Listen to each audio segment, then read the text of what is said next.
لوٹ کر آنے کے لیے دو تین چیزیں بیان کی گئیں. ایک تو یہ کہ میں کیسے آؤں. بہت سی باتیں ہیں, دو تین باتیں عرض کروں گا آپ سے. انسان چاہتا ہے کہ میں کسی طرح سے پلٹ کر آ جاؤں, میری واپسی ایسی ہو جائے کہ دوبارہ مجھ سے کبھی گناہ نہ ہو. عام زندگی میں تو ہمارا حال یہ ہوتا ہے, ہم ظہر میں توبہ کرتے ہیں, عصر میں ٹوٹ جاتی ہے, عصر میں کرتے ہیں مغرب میں ٹوٹ جاتی ہے, جمعے میں کرتے ہیں شام کو ٹوٹ جاتی ہے, اور پھر دوبارہ غلطی ہو جاتی ہے. رب العالمین کو ان کے پیغمبر نے شریعت کے ذریعے مجھے اور آپ کو کچھ کرنے کا طریقہ بتایا کہ انسان نمبر ایک پر اپنے آپ کا محاسبہ کرے, اپنے آپ کو سمجھائے, کبھی تنہائی میں بیٹھ کر اپنے آپ سے باتیں کرے. ایک طریقہ کیا, اپنے نفس سے آپ خود کہیے کب تک مجھے گمراہ کرے گا, کب تو مجھے جہنم میں لے جانا چھوڑے گا, تو نے میرا ستیہ ناش کر دیا, تو نے میری کمر توڑ دی, تو نے مجھے ناپاک بنا دیا. اپنے آپ سے باتیں کرنے کا عادی بنے, اپنے آپ سے. اور قرآن مجید کا جملہ بل الانسان علی نفسہ بصیرہ ولو القی معاذیرہ, کہ انسان اپنے آپ سے خوب واقف ہے کہ میں دنیا میں کتنے پانی کے اندر, میں نے کتنے گناہ کیے ہیں میرے بزرگوں میں خوب جانتا ہوں, رات میں کتنے کرتوت کیے میں جانتا ہوں, دن میں کتنی گڑبڑیاں کی میں جانتا ہوں, اور آپ اپنے آپ سے واقف ہیں. بڑا آسان ہے کچھ واقعات سنا دوں, مگر سچائی یہ ہے کہ انسان اپنے آپ سے باتیں کرے, خود اپنے آپ کا محاسبہ کرے. اپنے آپ سے باتیں کر کے, کچھ زمانے پہلے امریکہ کے ایک دارالاقامہ میں ایک ہاسٹل کے اندر ایک نوجوان تھا, اسے اسلام کی دولت مل گئی, اس نے اپنے آپ کو توبہ کے ذریعے آراستہ کر لیا, اپنے آپ کو بچا لیا, لیکن پرانی زندگی گندی تھی, بہت لمبی چوڑی زندگی گندی گزر چکی تھی. اس سے پہلے کبھی کبھی خیالات آتے, نفس اس سے کہتا تھوڑی سی پی لو کوئی بات نہیں, تھوڑا گندا دیکھ لو, تھوڑی سی گندی باتیں کر لو, تھوڑا طرح دوبارہ پیچھے والی لائن کے اوپر آ جاؤ. ہزار طرح کی باتیں اس کے ذہن میں آتی, اور وہ اپنے آپ سے کہتا کہ تو میرا پیچھا کب چھوڑے گا, میں نے اللہ سے توبہ کی ہے, اب میرا پیچھا چھوڑ دے, میں نے جنت کے راستے پر اپنے آپ کو ڈالا, میں چلتا چلا جا.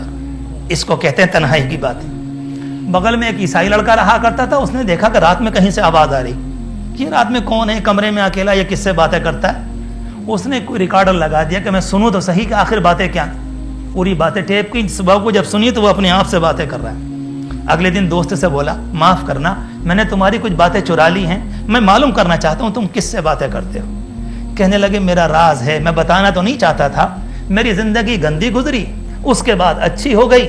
اگر کبھی میرا نفس مجھے بھڑکاتا ہے تو میں اپنے نفس کو مناتا ہوں, میں اپنے نفس کو سمجھاتا ہوں, اور میں اپنے نفس کو مطمئن کر کر اپنے آپ کو چھوڑا لیتا ہوں. معاف کرنا, شاید میری آواز بلند ہو گئی, تمہاری نیند خراب ہو گئی. وہ نوجوان کہتا مسئلہ معاف کرنے کا نہیں, تنہائی کی ان باتوں نے مجھے اسلام کے لانے پر مجبور کر دیا ہے.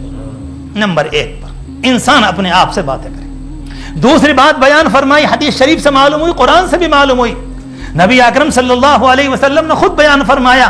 آپ نے فرمایا کہ اتقوا مواضع التهم, اپنے آپ کو غلط جگہوں سے بچا لو.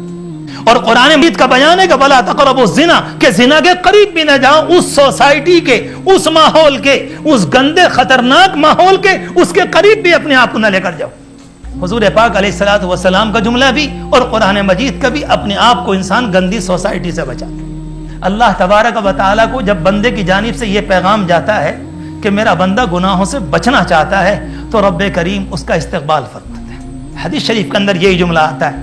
ایک موقع پر روایت میں آتا ہے, حدیث قدسی ہے, فرمایا اللہ تبارک و تعالیٰ نے حضور پاک علیہ الصلوۃ والسلام نے اس پیغام کو پہنچایا. فرمایا ویح ابن آدم, اس ابن آدم کا معاملہ بھی عجیب و غریب ہے. یذنب الذنب, یہ گناہ کرتا ہے, فیستغفرنی, اور مجھ سے معافی مانگتا ہے. کا عجیب و غریب معاملہ ہے, انسان کا یہ گناہ کرتا ہے, اس کے بعد معافی مانگتا ہے, فاغفر له, میں اس کو معاف کر دیتا ہوں. اس کے بعد فرمایا کہ پھر گناہ کرتا ہے, اور یہ پھر معافی مانگتا ہے, اور میں اس کو پھر معاف کر دیتا ہوں. تیسری مرتبہ فرمایا کہ پھر گناہ کرتا ہے, پھر معافی مانگتا ہے, اور اس کے بعد میں پھر اس کو معاف کرتا ہوں. اور آخری جملہ جو ہے لا هو يترك الذنب من مخافتي, عجیب ہے انسان میرے خوف کی بنیاد پر گناہ چھوڑتا بھی نہیں, اور میری رحمت سے مایوس بھی نہیں ہوتا. کیا حدیث شریف ہے میرے اللہ, آپ کیسے کیسے بندوں کو نکال کے لانا چاہتے ہیں غاروں میں سے, کس طرح سے چاہتے ہیں گندی. لا هو يترك الذنب من مخافتي, فرمایا کہ نہیں میرے خوف سے گناہ بھی نہیں چھوڑتا مالک, اگر مر گیا تو نہ معلوم اس کے بعد کیا ہوگا. اور ولا ییأس من مغفرتی, اور میری رحمت سے مایوس ہونے کو بھی تیار نہیں. رب العالمین فرماتا ہے کہ اگر تیری ادا یہ ہے اشہدکم یا ملائکتی, میرے فرشتوں گواہ رہنا, میں نے اس گناہوں کو معاف کر دیا. اللہ کا معاملہ تو اتنا کریمانہ ہے, اگر کوئی اللہ کا بندہ آنا چاہے تو رب العالمین کی رحمت دھکا نہیں دیتی, رب العالمین استقبال کرتا ہے.